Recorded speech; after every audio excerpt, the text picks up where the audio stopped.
You should consider yourself like. Halo sobat nganggur dimanapun kalian berada, bagaimana kabarnya? Kembali lagi bersama saya, Gondes, Begedes, Ewes. Gimana? Masih suka ketemu orang yang kalau kamu tanya dijawabnya, kamu nanya, tenggelamkan.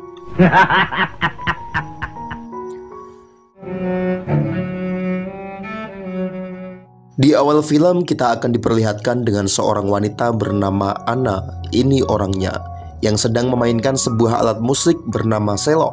Lalu tiba-tiba masuklah seorang pria tua yang sedang mabuk. Pria itu adalah ayah tirinya sendiri yang ternyata berniat untuk memperkosanya.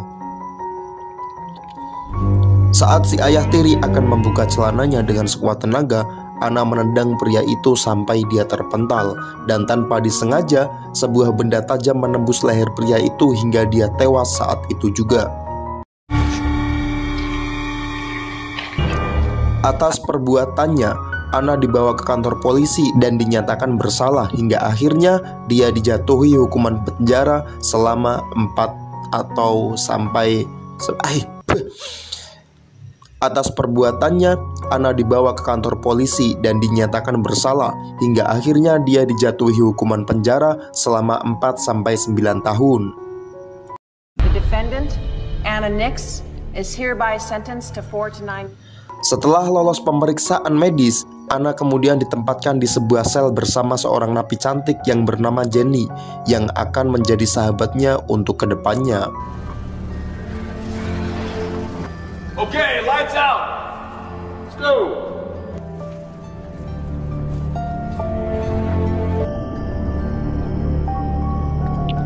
Singkat cerita, siang itu Anna dan para napi dibiarkan berkeliaran di lapangan untuk membangun kemistrinya dengan napi lain. Namun kala itu Anna dihampiri oleh seorang ketua geng yang bernama Cody yang sekonyong-konyong mengajak Anna untuk bergabung dengan geng berandalannya. Namun karena tidak ingin mempunyai masalah di hari pertamanya dia menginap di lapas, dia pun langsung menolak ajakan ketua geng tersebut. Just trying to be your friend. Akibat penolakannya itu, Anna kemudian diseret ke sebuah ruangan oleh geng Cody lalu disiksa sampai badannya dipenuhi memar. Akibat kejadian itu, Anna mendapat perawatan dan diingatkan oleh perawat penjara agar tidak membuat masalah di sana. Sawyers. Setelah mendapat perawatan, Anna pun dipanggil oleh seorang kepala penjara bernama Frank. Lalu di ruangannya membicarakan tentang latar belakang Anna yang mahir dalam memainkan alat musik bernama selo. Tapi sebenarnya tujuan Frank memanggil Anna adalah untuk menawarkan sebuah perlindungan dari kekejaman geng Cody. Dengan syarat, Anna harus melayani Frank untuk memuaskan nafsu bejatnya. Namun karena Anna yang masih polos, tentunya dia langsung menolak tawaran Frank tersebut. Dan setelah pembicaraan selesai, Anna pun kembali ke selnya dan mulai curhat kepada Jenny tentang perlakuan Frank kepada dirinya.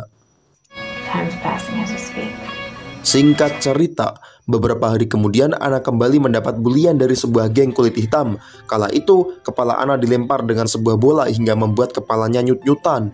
Karena kesal dengan geng tersebut, Anna memutuskan untuk masuk ke dalam geng Cody untuk mendapatkan perlindungan darinya. Namun ternyata, untuk masuk ke dalam geng bukanlah suatu perkara yang mudah.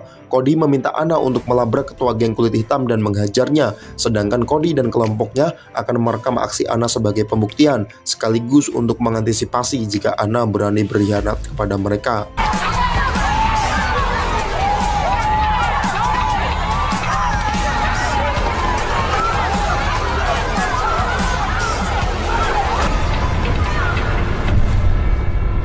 Setelah insiden itu, Anna lalu dikurung ke ruangan isolasi tanpa menggunakan sehelai benang pun untuk menutupi tubuhnya. Namun tidak berselang lama, Anna kembali dipanggil ke ruangan Frank untuk kembali ditawari sebuah keringanan dengan syarat Anna harus melakukan apa yang Frank inginkan. You should consider yourself. Karena tidak ingin dikembalikan ke ruang isolasi, akhirnya Anna memutuskan untuk menuruti kemauan Frank dengan melumati tongkat ajaib miliknya. Alah, Chile. Keesokan harinya, Anna berkumpul di ruangan geng Cody dan dibuatkan sebuah tato sebagai penanda bahwa kini dia adalah anggota dari geng Cody. Dan dari sana juga Anna mulai mengenal yang namanya Ngudud setelah dia masuk ke dalam geng tersebut.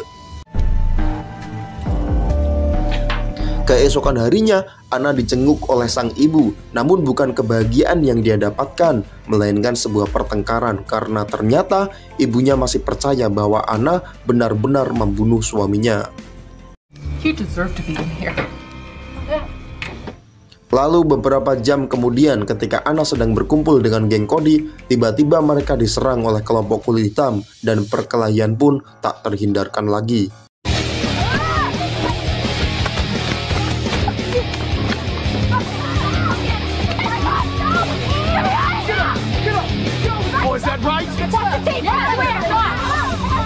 Dan lagi-lagi, akibat kejadian itu, Anna harus berurusan dengan Frank yang pastinya dia wajib memberikan servisan terbaiknya agar tidak dimasukkan ke dalam ruang isolasi kembali.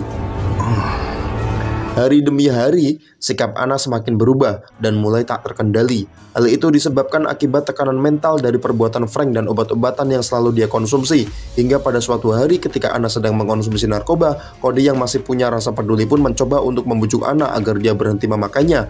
Akan tetapi, Anna menolak dan malah berteriak histeris hingga memancing para sipir berdatangan ke arah mereka. Anna pun mengancam akan melakukan bunuh diri, tetapi rencananya berhasil digagalkan oleh petugas. Yang setelah kejadian itu, Anna kembali dikurung di ruang isolasi yang pastinya tanpa menggunakan apapun untuk menutupi tubuh indahnya. Lambe-lambe.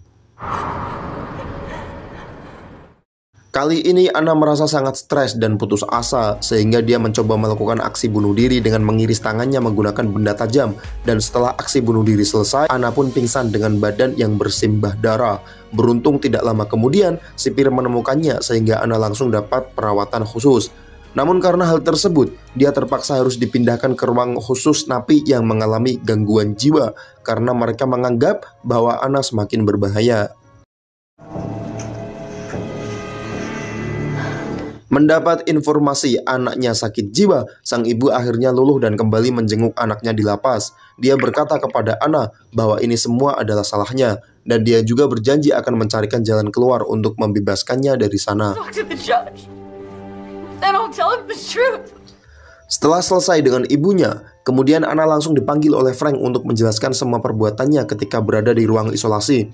Namun karena Frank menyukai Anna, maka dia tidak akan mempermasalahkan hal tersebut. Akan tetapi jika dia mengulang kembali kesalahannya, maka dia akan dikirim ke tempat yang lebih kejam dari tempat dia tinggal saat ini. Mendengar hal tersebut, Anna mulai ketakutan dan meminta maaf kepada Frank, serta berjanji untuk tidak mengulanginya kembali. Namun Anna juga meminta untuk menjauhkan geng Cody darinya. We'll see about that. Setelah pertemuan yang singkat dengan Frank, akhirnya Anna kembali ke dalam selnya. Kemudian dia juga mulai berubah dan berniat untuk menjadi lebih baik serta tidak membuat masalah lagi ke depannya. Namun penderitaan Anna ternyata belum berhenti sampai di sana, karena di saat makan siang, dia kembali dibully oleh geng Cody dan geng kulit hitam di waktu yang bersamaan. Ternyata hal itu disebabkan karena Anna sudah keluar dari sindikat geng Cody. Singkat cerita, malam pun tiba. Ketika Anna sedang membersihkan lantai, dia lagi-lagi dipanggil oleh Frank. Namun kali ini Anna disuruh untuk berlatih kembali menggunakan selo, karena tidak lama lagi akan ada acara penampilan bakat untuk para napi. Ini bacanya selo apa selo? Selo apa selo sih? Come on. Play. Entahlah, alat itu pokoknya. Keesokan harinya, Anna mendapat sebuah surat dari seseorang yang bertuliskan bahwa kamu akan mati. Dan tidak berselang lama, Cody dengan komplotannya langsung melabrak Anna dan melukainya menggunakan benda tajam tepat di pipinya. Bahkan jari tangan Anna pun diinjak agar dia tidak bisa bermain selo lagi. Setelah semua selesai, Anna kembali dibawa ke ruangan perawatan dan kali ini Frank langsung menemui Anna untuk mempertanyakan tentang kronologi kejadian yang menimpanya. Anna mengatakan bahwa Cody lah dalang dibalik semua itu. Namun biadabnya, Frank masih sempat meraba serabi lempit Anna tepat di hadapan perawat yang selalu menjadi tempat curhatnya. Setelah kunjungan Frank selesai, kini saatnya untuk Anna kembali ke dalam selnya. Namun Anna malah mampir sebentar ke ruangan perawat karena dia tahu bahwa perawat tersebut adalah orang yang menjunjung tinggi keadilan, hingga mungkin dia bisa menjadi satu-satunya orang yang akan mempercayainya. Dan benar saja, ketika Anna memberanikan diri untuk berbicara dengan perawat tersebut, dia langsung disambut dengan lapang dada dan disiap untuk mendengarkan curhatan darinya. Ana pun berbicara mengenai semua yang telah dilakukan oleh Frank kepadanya. Lalu setelah mendengar cerita menyedihkan dari Ana, perawat tersebut langsung menjanjikan bahwa dia akan menyuruh kakaknya yang sangat dekat dengan sosok gubernur untuk mengungkap kejahatan yang dilakukan oleh sipir penjara terhadap Ana. Namun sialnya, percakapan mereka diketahui oleh Frank lewat CCTV yang di ruangan perawat tersebut. Mengetahui hal itu, dia langsung mengutus beberapa anak buah Cody untuk membunuh perawat tersebut agar tidak ada lagi penghalang baginya untuk mendapatkan Ana.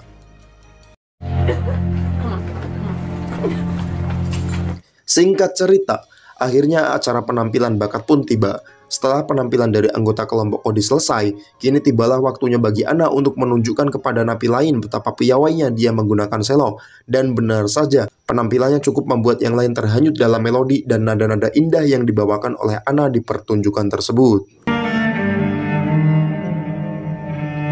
Setelah acara selesai, Frank kemudian menghampiri Ana untuk membawakan sebuah berita gembira tentang sidang pembebasan bersyarat yang akan dilaksanakan bulan depan. Dan dengan bermodalkan berita tersebut, dia langsung menggarap sawah milik Ana dengan penuh sukacita. Dan benar saja, esok harinya Ana mendapat sebuah surat yang berisi tentang pemberitahuan persidangan bersyarat yang akan dilakukan olehnya.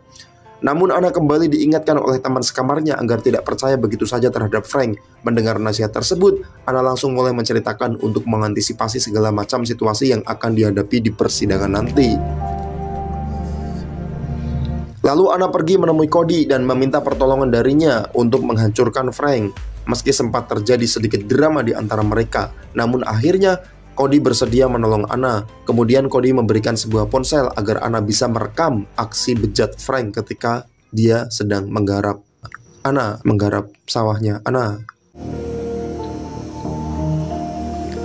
Setelah persiapan selesai, Ana pun masuk ke dalam ruangan Frank untuk melakukan pengompresan yang terakhir bagi Frank. Pengompresan. Dia berkata kepada Ana bahwa ini adalah terakhir kali untuk mereka, karena mungkin sebentar lagi Ana akan meninggalkan penjara yang membuat dirinya kesepian. Ana yang sudah siap dengan kameranya pun langsung menuruti kemauan Frank sambil merekam aksi bejat mereka. Singkat cerita, waktu persidangan pun tiba. Ana diberi beberapa pertanyaan tentang alasan kenapa dia harus dibebaskan, di mana Ana hanya menjawab bahwa sikapnya telah berubah 180 derajat setelah dia berada di penjara. Mendengar hal tersebut, penyidang mulai berunding tentang keputusan apa yang harus diberikan untuk Ana. Mereka juga melihat daftar riwayat hidup Ana yang sangat jauh dari tindakan kriminal. Bahkan cenderung Ana merupakan anak yang baik dan juga pintar, sehingga membuat para penyidang memutuskan untuk membebaskan Ana. Namun ketika Frank ikut angkat bicara, dia mengatakan bahwa Ana tidak seharusnya dibebaskan lebih awal, karena alasannya dia harus dibina terlebih dahulu akibat kasus yang dilakukan 1 tahun yang lalu. Mendengar hal tersebut dari kepala penjara membuat penyidang kembali tidak yakin kepada Ana dan membatalkan pembebasan bersyarat untuknya.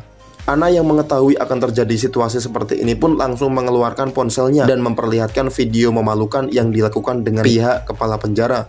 Dan video itu pun langsung menuai pro kontra, sehingga penyidang memutuskan untuk langsung menangkap kepala penjara saat itu juga. So please detain this man.